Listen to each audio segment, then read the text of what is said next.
boys, girls, Panky Bells, Shivy Bells, and all my bells from north, south, east, west. You're the best! Kumusta kayo dyan, mga animalia? Kumusta? Today, we will be making one of my all-time favorite dishes, Humba. So guys, ang tagal-tagal ko nang gustong gawin to, kaso nakakalimutan ko lagi bumili ng mga ingredients. Okay, so ngayon na kumpleto na tayo sa ingredients, simulan na natin to. Ingredients: 1 kilo liempo, pork liempo, of course. And then onions, garlic, black beans, dried bay leaves, whole peppercorn, star anise, vinegar, soy sauce, pineapple juice, sugar, nasabi ko na ba, salt and pepper, and mantika. So very minimal ang ingredients natin, guys, but this is going to be a very tasty dish. Yeah. So let's start to make init our lutuan. Yeah. Gusto ko pag nagluluto tayo, guys. Sana nag-enjoy din kayo kahit na minsan hinuhulaan ko lang din yung mga pinagagagawa ko. Pero ang importante dyan, successful ang finished product. Yes, ang resulta ang importante. Oo. Huwag niyong kalimutan, guys, kailangan din ng lutuan. Tama. Tsaka alam nyo ba, ang dami ko na natikmang humba sa buhay ko, pero ang pinakamasarap na humba na natikman ko gawa ng fan ko dati, si Cathy. Hi Cathy! Yung mami niya, sobrang sarap gumawa ng pork humba. Lagi niya akong dinadala ng humba dati. Tsaka pag hindi siya nauubos on the day, lalo siyang sumasarap. The following day, sobrang dami pinapadala sa akin. So ayun. At ngayon na nagluluto na ako, gusto ko namang itry gumawa ng humba. Medyo mainit na ang ating lutuan. Lagay na tayo ng konting mantika. Konti lang, guys, kasi napaka-fatty ng cut ng pork natin na gagamitin today. Ayan, cute lang. Okay. At saka, kung maiisip nyo, no, na parang ang dami yata na liempo na 1 kilo. Hindi rin, kasi mag-shrink din yan pag niluto. Doon nga ako nababad trip eh. Ayan o, ang dami tignan. Ang dami tignan, pero tignan nyo mamaya. Kunti na yan. Okay. Yeah, may pagtalsik, guys. Yan. So, isuchorba lang natin po. I-render natin yung taba nito, guys. Lutuin natin hanggang mag-golden brown. Tapos pag na-golden brown na siya, isi-set aside natin. We want our humba to be very tender.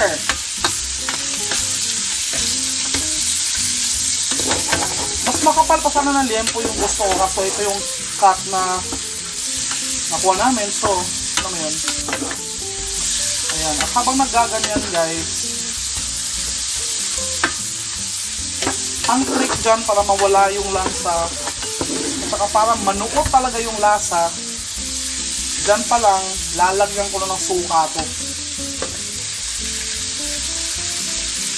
So, huwag nyo na akong tanongin sa mga measurements kasi Basta tansyahin mo I na cook lang. by instinct. No?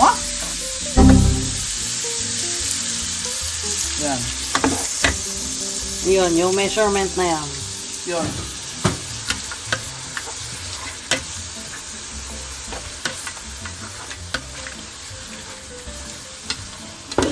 Yan o, amoy mo na yung suka.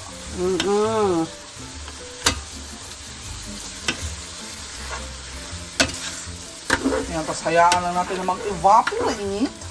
Wah, ang asim.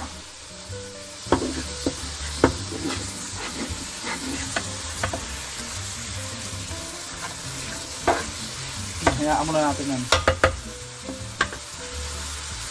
Later. So, nilagyan na natin siya ng suka, guys, para mawala yung lansa niya, at saka para dumikit yung taste ng suka sa pork. Diba? Ang gawin natin, takpan muna natin para mag-reduce yung liquid, tapos para mas mag-render pa yung fat.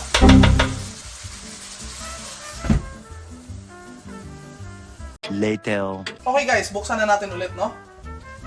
Ayun, nag-reduce na yung suka. Ayan, so yung natitira na lang yung mantika. Tuloy-tuloy lang guys. Basta gusto natin na mag golden brown to. Fat needs to be rendered more. Ayan, tapos every few seconds or so, stir lang. Para, you know, even ang pag-render ng tuba. Di ba kanina sobrang dami pa tingnan? Nag-shrink na yung mga animal. Pero sige lang. Ganun talaga. Yan.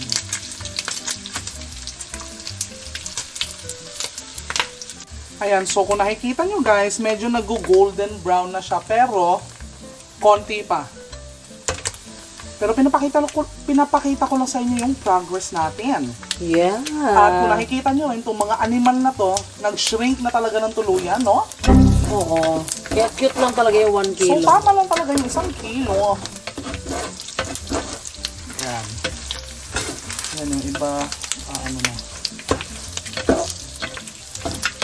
Tapos pag na-achieve na natin yung gusto natin na golden brown na color, i-set aside natin to guys. Tapos mag-saute na tayo ng mga aromatics natin.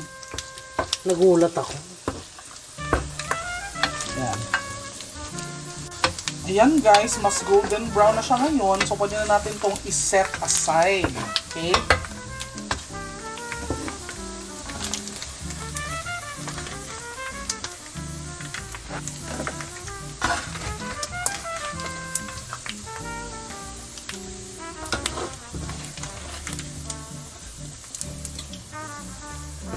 Yan.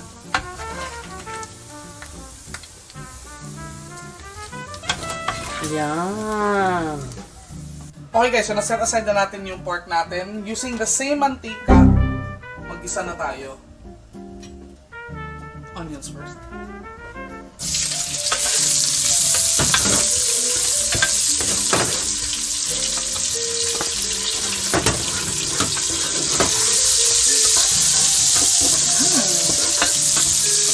Ang bango.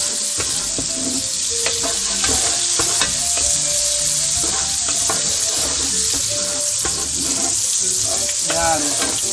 Tuloy-tuloy lang guys. Let the onion sweat. Oo. And stir till translucent. No? Yes, kasama kami sa pag-sweat. Yeah. Oo.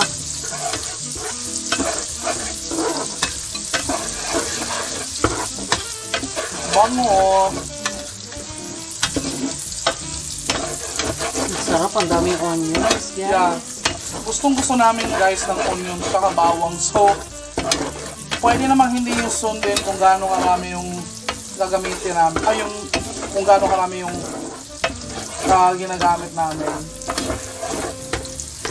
Pero kami kasi gusto namin OA yung onions at yung Oo. bawang. Oo. Tapos, make sure to kaskas the toasted flavors, no?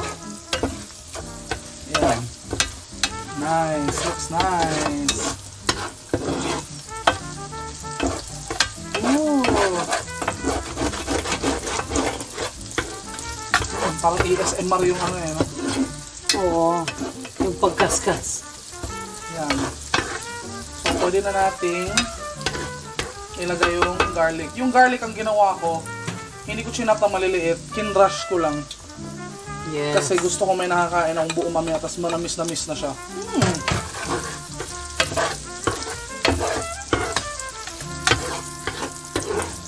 Humba is basically sweet adobo, no? Kasi maraming components ang humba na nasa adobo. A few moments later. Okay guys, ang ganda na ng itsura ng onions at garlic natin. Pwede na nating ibalik yung boiba natin. Yes. Mix well.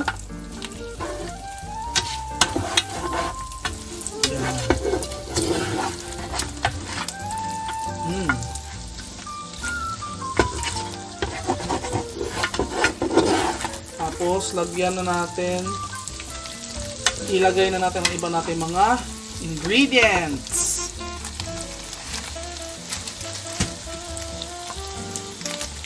Lalagay tayong peppercorns.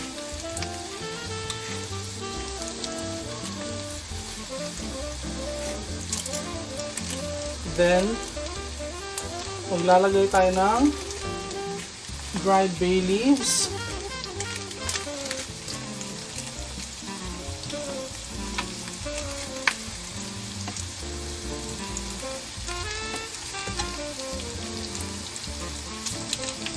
Yan, ang sarap-sarap na. Yan. Ang bango ng bay leaves, guys. True. Tapos maglalagay din ako ng star anise.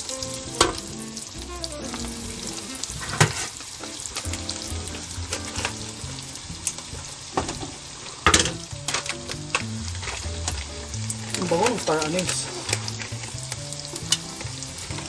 Gawin natin 4. Ang bango ng star anise. Okay. Diba? Ang daming ganap, guys. Lagyan na natin ng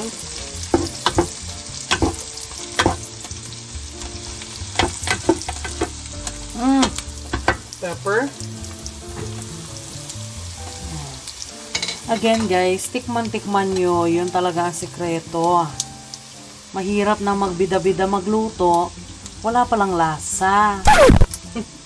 Diba?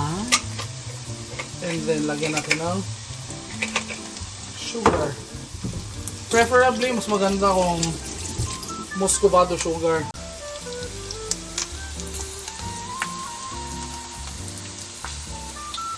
Okay. Tapos, lagay tayong soy sauce.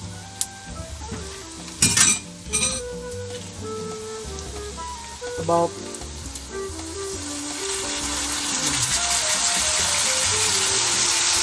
and then lagay natin ang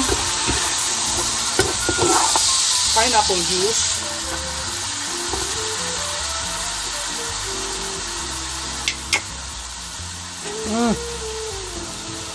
Yan.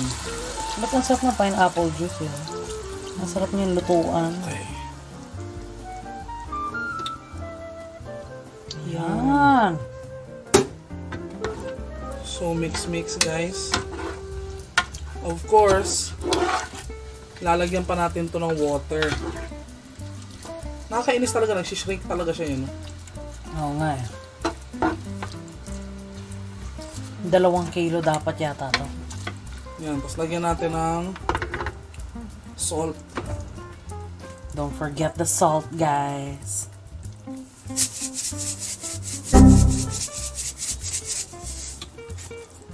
Yan. Tapos tingnan natin mamaya kung ano yung kulang. Okay? Yan. Oh, sarap. Lagyan na muna natin to ng water.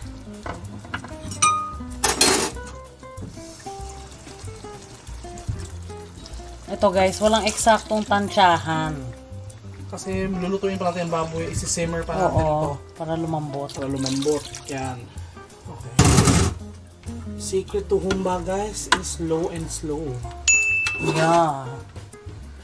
For short, kailangan ng patience. Lagay ko na rin yung black beans. Itong black beans guys, sinugasan namin to kasi Ang alat na yun. alat na ito. Diba? Yeah. Sarap.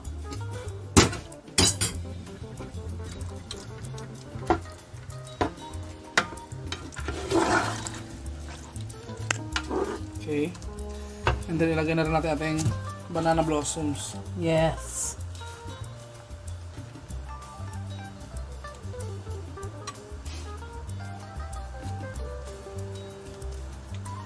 Actually, busin na natin to. Tayo lang na makakain.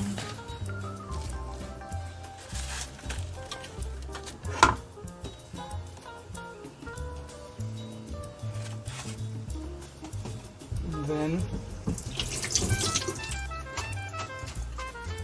mix well together. Yan, haluin nyo lang. Takpan muna natin yan guys, ha?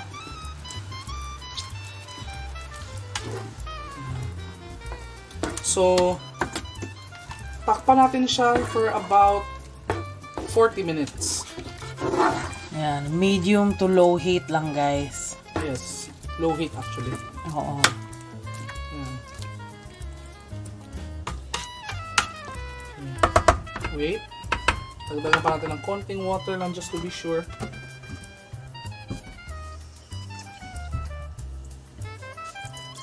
Ayan.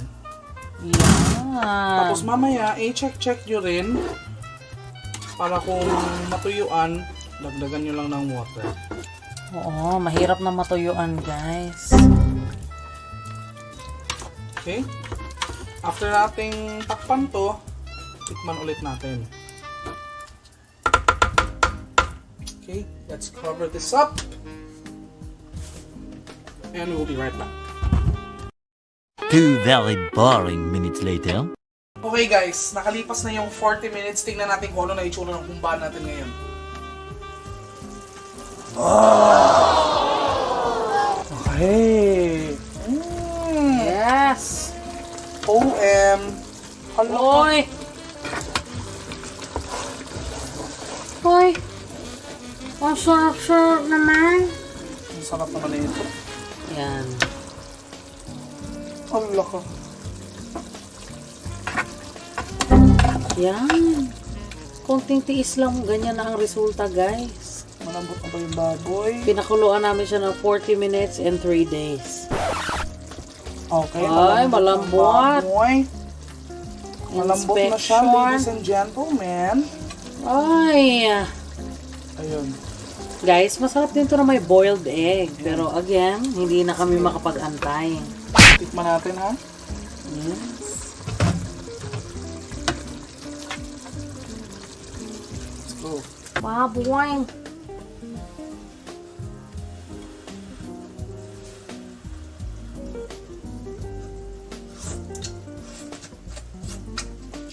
Ay, grabe.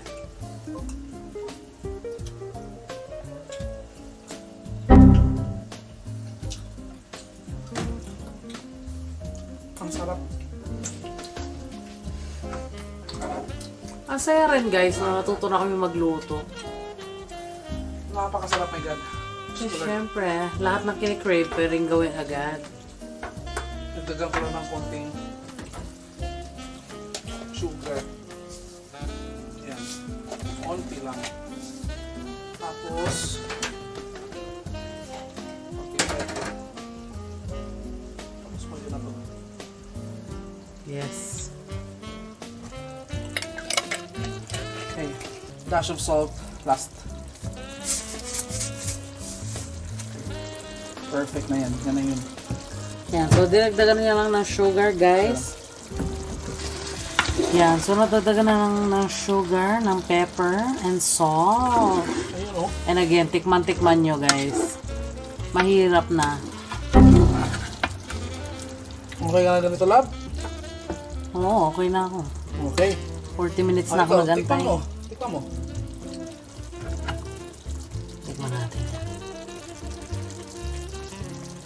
Yan. Tikman natin, guys. Pour ba lang?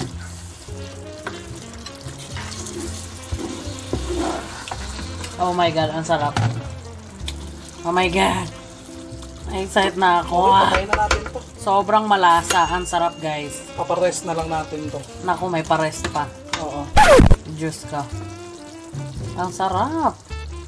More moments later. Okay guys, pinaparest ko na siya ngayon. Tapos perfect na yung lasa niya. It's well balanced. Tapos malambot na yung pork. Tapos gusto ko na yung consistency ng sauce. Sana nagustuhan niyo yung ginawa natin today. At i-try niyo itong recipe na to guys. Again, maraming versions ng Humba. Pero for me, ang pinaka-best version ng Humba is yung Bisaya na version. Okay? Don't forget to like, comment, share, and subscribe to my channel, Hangry Panky. Maraming salamat mga Animalia. Mahal na mahal namin kayong lahat.